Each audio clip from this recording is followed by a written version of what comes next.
அனைவருக்கும் வணக்கம்.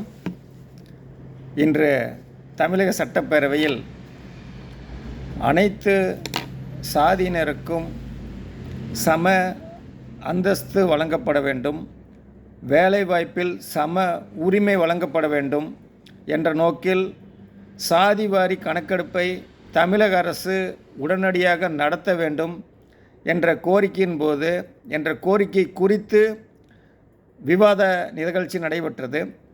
அந்த விவாதத்தில் பங்கேற்ற ஒவ்வொரு கட்சியை சேர்ந்த உறுப்பினர்களும் பதிலளித்து வந்தனர். நமது தமிழக வாழ்வுரிமை கட்சியின் நிறுவனத் தலைவர் முத்தமிழன் அண்ணன் திரு வேல்முருகன் அவர்கள் தன்னுடைய கருத்தை பதிவிட்டு, தமிழகத்தில் அனைத்து சாதியினருக்கும் உரிய பங்களிப்பு, அரசு வேலையில் உரிய ஒதுக்கீடு கிடைக்கப்பட வேண்டுமானால் தமிழகத்தில் சாதிவாரி கணக்கெடுப்பை உடனடியாக தமிழக அரசு நடத்த வேண்டும் என்று விவாதங்களை முன்வைக்கிறார். கடந்த அதிமுக ஆட்சியில்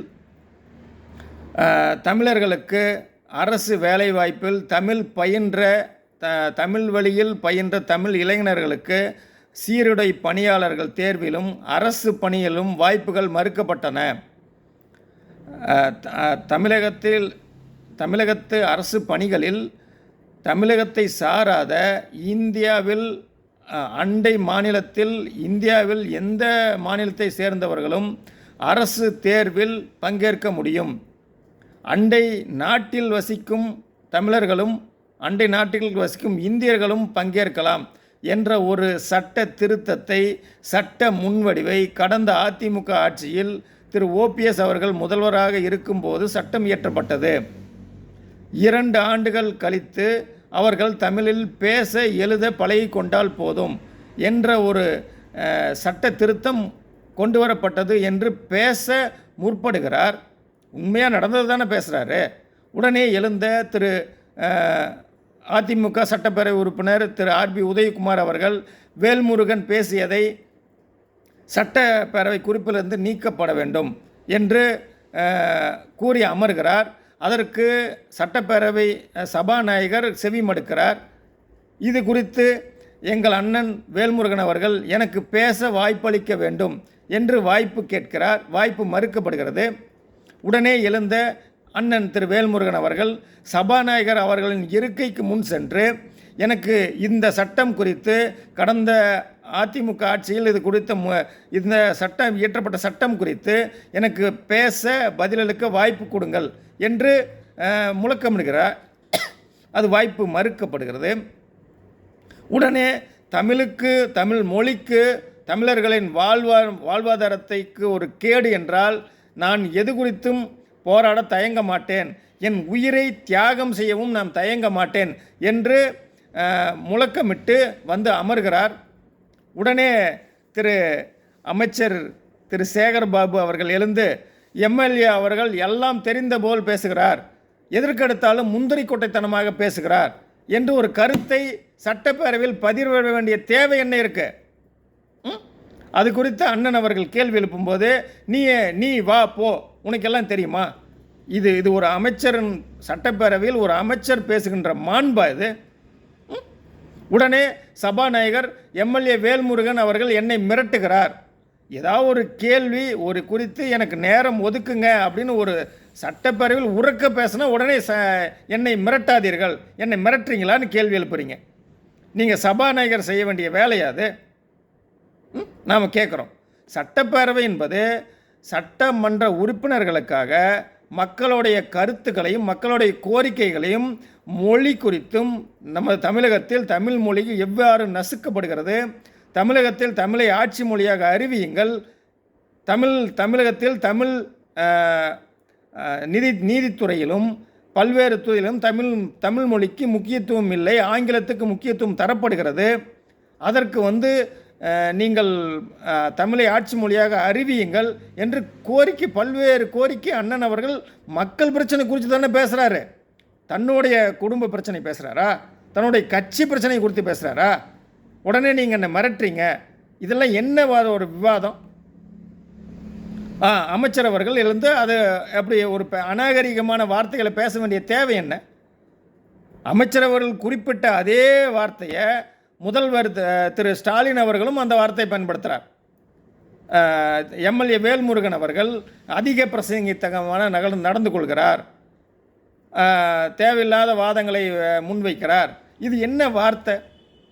ஒரு கூட்டணியில் உள்ள ஒரு கூட்டணி கட்சி தலைவர் எம்எல்ஏவாக பணியாற்றுகிறார், 15 ஆண்டுகள் எம்எல்ஏவாக பணியாற்றியிருக்கிறார், அரசு உறுதிமொழி குழு தலைவராக பல்வேறு மாவட்டங்களுக்கு சென்று அங்கு நடைபெறும் முறைகேடுகள் குறித்து நேருக்கு நேர் கண்டறிந்து அந்த அரசு ஊழியர்களையும் அந்த அரசு ஒப்பந்த பணிதாரர்களையும் சரியாக நீங்கள் பணி செய்யவில்லை, அப்படி என்றால் உங்கள் மீது நான் நடவடிக்கை எடுக்க பரிந்துரை செய்வேன் நேருக்கு நேர் எச்சரிக்கை விடுக்கிறார். அப்பேற்பட்ட ஒரு நேர்மையாளர் குறித்து அதிக பிரசங்கத்தனமாக எம்எல்ஏ அவர்கள் பேசுகிறார். இந்த வார்த்தை ஒரு கூட்டணி கட்சி தலைவருக்கு, ஒரு முதல்வருக்கு இந்த வார்த்தை ஒரு நாகரிகமான வார்த்தையா? நாம் என்ன சொல்ல முடியும்? சட்டப்பேரவையில் எம்எல்ஏகளுக்கு வேலை என்ன?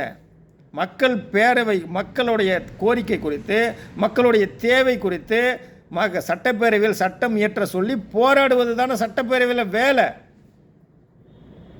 அது ஏன் இந்த ஆட்சியாளர்கள், ஆளும் அமைச்சர்கள், சபாநாயகர், முதல்வர் ஏற்றுக்கொள்ள மறுக்கிறீங்க?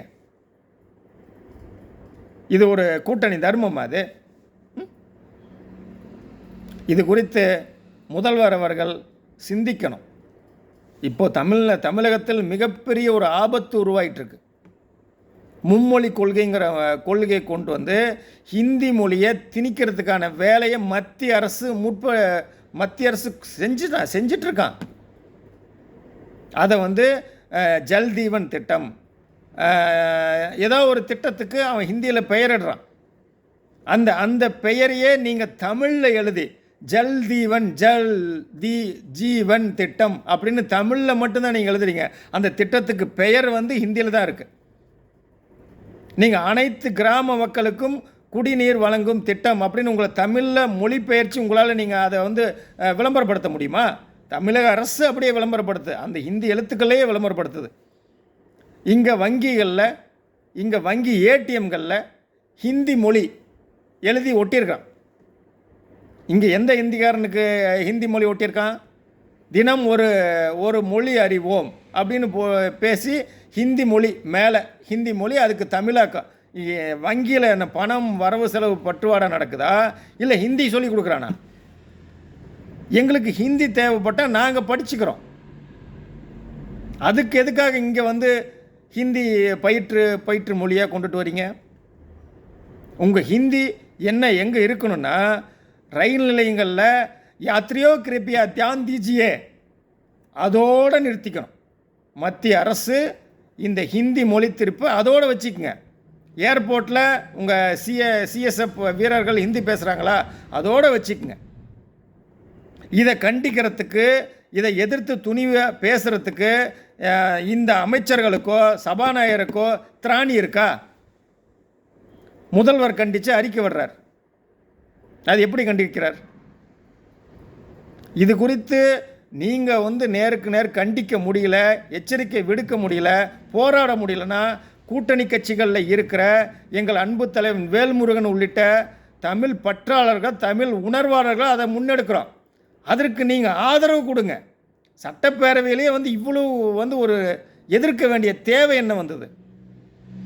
இது குறித்து திமுக தலைவர் திரு ஸ்டாலின் ஐயா அவர்களும் அமைச்சர் பெருமக்களும் சபாநாயகரும் சிந்தித்து மக்களுடைய மாண்பையும் சட்டப்பேரவையுடைய மரபையும் காக்கும் வகையில் நடந்து கொள்ள வேண்டும் என்பதை தெரிவித்துக்கொள்ளு.